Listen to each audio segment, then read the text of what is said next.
The streetlight at the end of Alder Lane had been flickering for weeks. Neighbors complained about it. Some joked it made the street feel haunted. But on the night of October 14th, that flicker would become the last thing anyone could agree on. Because somewhere between the light turning off and turning back on, a boy vanished. His name was Daniel Reeves. He was 12 years old. The kind of kid who still raced his bike down sidewalks but had just started pretending he was too old for it.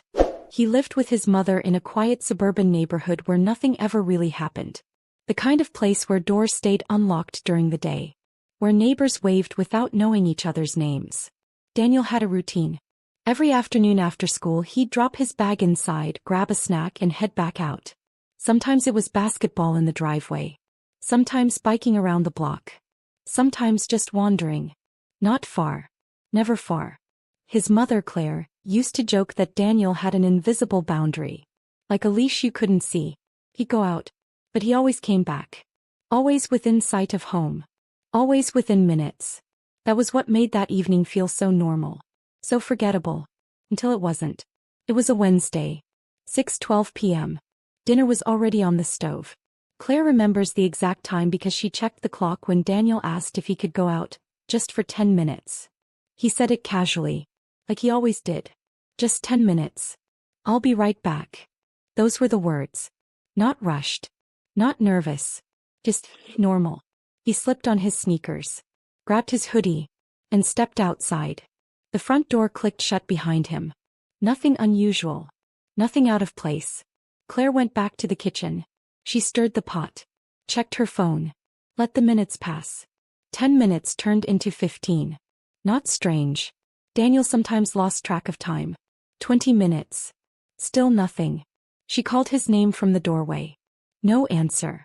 She stepped onto the porch. The street was quiet. Too quiet, she would later say. But at the time it didn't feel like danger. Just stillness. 30 minutes.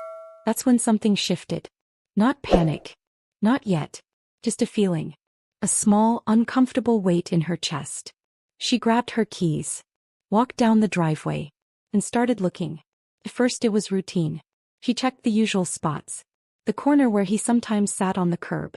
The empty lot where kids rode bikes.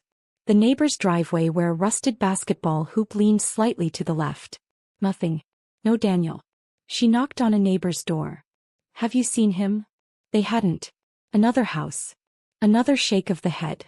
By the time she circled back home, the streetlight at the end of Alder Lane had started flickering again. Claire would later say she noticed it because for a split second, everything went dark. And in that darkness, she thought she saw something move. But when the light came back, there was nothing there. By 7:03 p.m. she called the police. Her voice was calm, controlled. She said her son hadn't come home. That he was only supposed to be gone 10 minutes. That he never stayed out this long. The dispatcher asked routine questions. What was he wearing? Where was he last seen? Did he have a phone? Daniel didn't. He'd been asking for one. Claire had said maybe next year. The officer on the line assured her it was probably nothing. Kids wander. Kids lose track of time. But they'd send someone anyway. Just to be safe. That was the last moment anyone believed this would be simple. The first officer arrived at 7:18 p.m.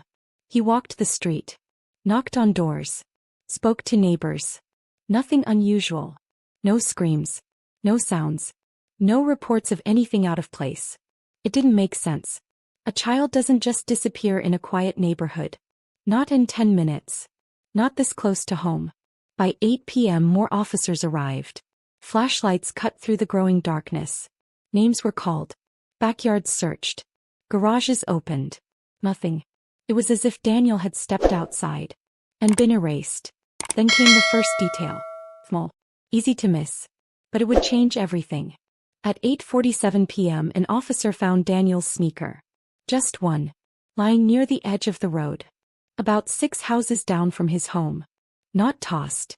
Not hidden. Just sitting there. Upright. Like it had been placed. The laces were still tied. There were no scuff marks. No signs of a struggle. No blood. Just a single shoe. In the middle of a quiet street. Claire saw it from a distance. And before anyone could stop her, she ran toward it. He knew. The second she saw it. Something was wrong. The search expanded overnight. Volunteers joined. Neighbors who barely knew Daniel now walked the streets calling his name like they'd known him forever. Police dogs were brought in. They picked up his scent near the house, followed it down the street, past the flickering light, to where the shoe was found. And then they stopped, circling, confused. The scent didn't fade. It didn't trail off. Just ended. As if Daniel had vanished right there. No footprints leading away. No signs of a vehicle. No witnesses. Nothing. But then came the second detail. And this one was harder to explain. Security camera. 2 houses down from where the shoe was found. It faced the street. Grainy footage. Black and white. Time stamped. At 6:19 p.m. Daniel appears. Walking casually. Hands in his hoodie pocket. Head slightly down. Looks normal. Relaxed. He passes under the streetlight. It flickers. For half a second the screen goes dark. And when it comes back, Daniel is gone. Not walking away. Not running. Not dragged. Gone. The frame shows the same empty street. The same flickering light. But no sign of him. Investigators watched it over and over. Slowed it down. Frame by frame. There was no cut. No glitch. No distortion. Just absence. People tried to explain it. Camera malfunction. Frame drop. Something technical. But the timestamp didn't skip. The lighting didn't change. Everything continued exactly as it should. Except for one thing. Daniel Reeves never reappeared in that footage. The third detail surfaced 2 days later. A boy from the neighborhood. 9 years old. He came forward with something he wasn't sure he should say. At first his parents thought it was imagination. But the way he described it, the way he wouldn't look anyone in the eye while saying it, made them report it anyway. He said he saw Daniel that night. Near the end of the street. Under the flickering light. But Daniel wasn't alone. There was someone else. Or something else. He couldn't describe it clearly. Said it was tall. Too tall. Standing just beyond the edge of the light. Where the shadows were thicker. He said Daniel looked like he was listening. Not scared. Not struggling. Just standing still. Like he was waiting. The boy said he called out to him. But Daniel didn't respond. Didn't move. Didn't even turn his head. And then the light flickered. And when it came back on, they were both gone. Police couldn't verify the story. No one else saw anything. No other cameras picked it up. It was written off as a child's imagination. A mind trying to make sense of something it couldn't understand. But the boy never changed his story. Not once. Weeks passed. Then months. Searches slowed. Leads dried up. The case became something people spoke about in quieter voices. Doors started locking at night. Parents stopped letting their kids wander. The streetlight at the end of Alder Lane was eventually fixed. No more flickering. Just a steady, constant glow. Like nothing had ever been wrong. But sometimes, late at night, neighbors say the light still flickers. Just once. Easy to miss. And in that brief moment of darkness, some claim they've seen a figure standing at the edge of the road. Small. So, wearing a hoodie. As if waiting. As if he never left. Daniel Reeves disappeared 10 minutes from home. No footsteps. No struggle. No trace. Just a shoe in the road. A camera that saw him vanish. And a story no one can prove. For weeks, investigators hit a wall. Nothing made sense. Until something did.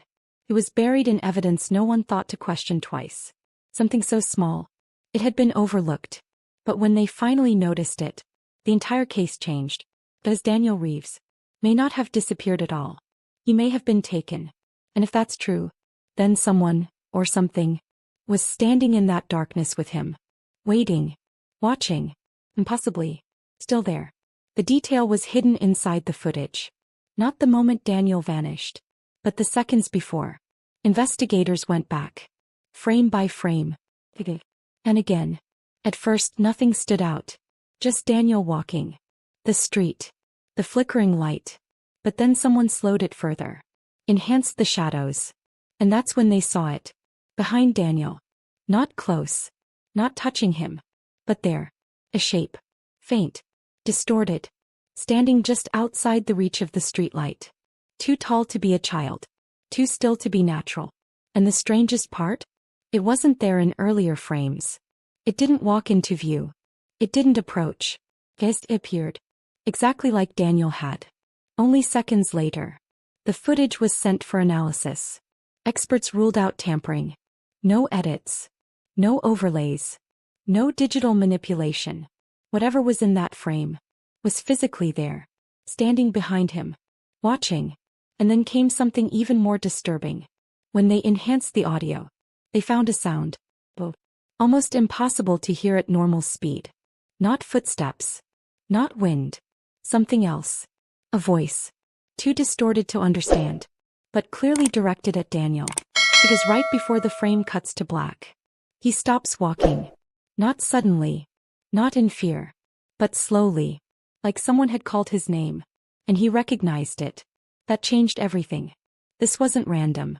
This wasn't a quick grab. Daniel didn't run. He didn't fight. He stopped. He listened. And whatever he heard made him stay.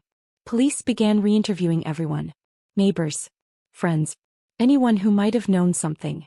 That's when a pattern started to form. Quiet. Subtle. Easy to dismiss. Until it wasn't. 3 different people on that street, on different nights, reported hearing something strange. Always after dark. Always near the same spot. A voice. Calling out. Soft. Familiar. Each of them described it the same way. Sounded like someone they knew. A parent. A sibling. A friend. But when they turned to look, no one was there. At first, police dismissed it. Coincidence. Stress. A neighborhood on edge. But then one of the officers hesitated. Because he had heard it too. The night of the search. He didn't report it. Didn't want to sound irrational. But no. He couldn't ignore it. He said it called his name. Clear as day. From somewhere near the end of the street.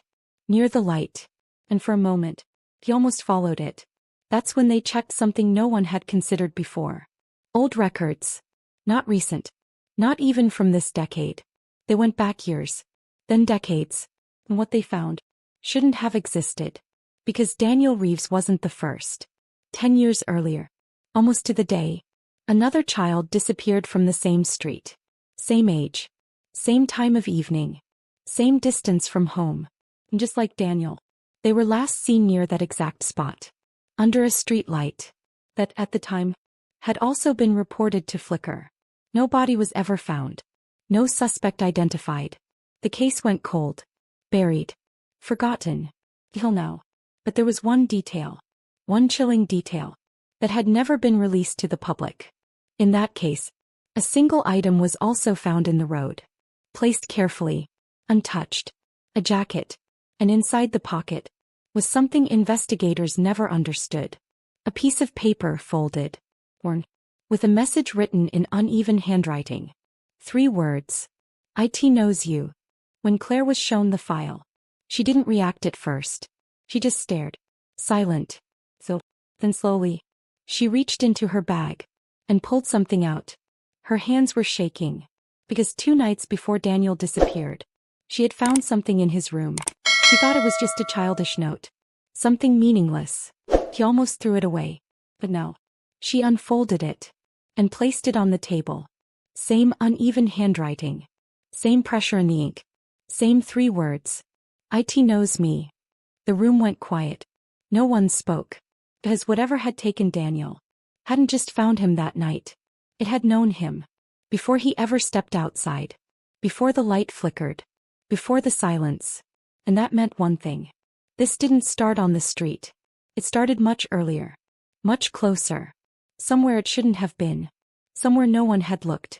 Which raises a question no one could answer. If Daniel was hearing something familiar. Something calling him by name.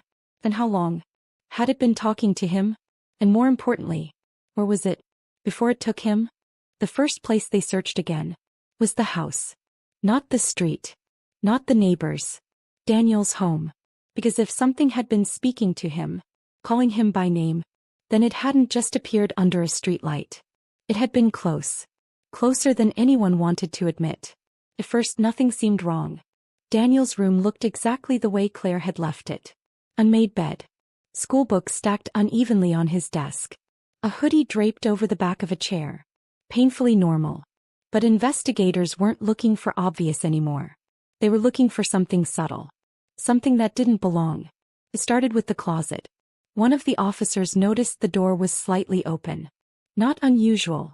Except Claire was certain she had closed it days ago. She said it quietly. Almost to herself. I remember shutting this. No one responded. They just watched as the officer stepped closer. And slowly pulled it open. Inside, everything looked undisturbed. Clothes hanging. Shoes lined at the bottom. Nothing missing. Nothing moved. But then he paused. As something felt off. Not visible. Just a feeling. The kind you get when you walk into a room and instantly know you're not alone. He crouched down. Ran his hand along the back wall. Saw it. Until it wasn't. A hollow sound soft. But there he knocked again, same spot, hollow. The others moved in quickly. Within minutes they had tools. The panel came loose easier than expected. Too easy. Like it had been opened before. Behind it was space. Not large. Just enough for someone to reach inside. Or hide something. At first it looked empty. Just darkness, dust, still air. Then one of them reached in further. And pulled something out. Phone, old, scratched, not Daniel's. Claire shook her head immediately. I've never seen that before. The battery was dead, no signal, no case, just a black screen reflecting their faces back at them. They charged it anyway. No one spoke while they waited. The silence in that room felt heavier than anything they'd experienced out on the street. Because this meant whatever they were dealing with had been inside the house. When the phone finally powered on, it didn't ask for a password.